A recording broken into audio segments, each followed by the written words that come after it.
On ouvre à présent notre focus du samedi consacré ce soir à la langue française à l'occasion du lancement de la Semaine de la francophonie.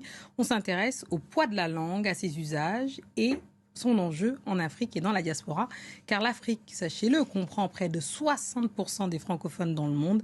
Et avant d'ouvrir la conversation, je vous propose d'aller en RDC, premier pays francophone de par sa population. Là-bas, les jeunes se réapproprient la langue, notamment à travers le slam. Reportage d'Aurélie Bazara-Kibangula.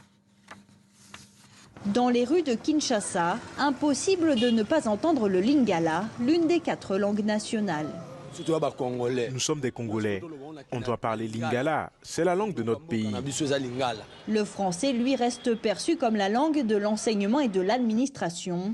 Pour le populariser, certains artistes ont fait de la poésie française un outil de vulgarisation.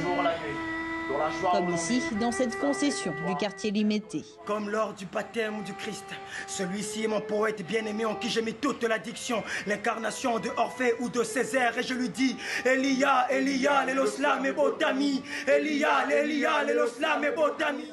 Le temps d'un atelier de slam, le collectif Tétra joue avec les mots, les rimes et la diction. Je chante en français, mais ça ne me pousse peut-être pas à parler français.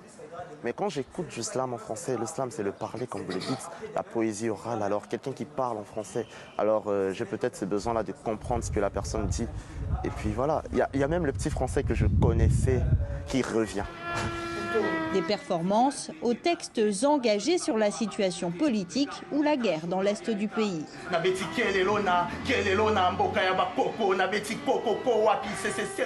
Mais surtout, ces 3 passionnés de littérature ne cessent de semer au fil des vers des références à leurs auteurs congolais préférés comme Zamenga Batukezanga et européens comme Jean de La Fontaine. Les corbeaux et les renards, moi j'étais les fromages. Les gens, j'ai étudié ça et c'est un peu très intéressant de prendre ces références-là et mettre dans les textes et le développer. On ne dit pas qu'ils ont toujours raison. On peut les développer, les contredire et trouver quelque chose de plus intéressant encore. Encore de l'encre!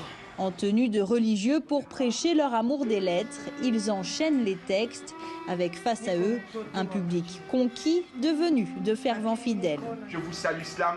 Petit frère de la poésie, Tétra est avec vous, vous êtes bénis entre tous les arts, et le fruit de vos entrailles sont Benjamin Massia, Fernando Koussendi, Obed Bossa.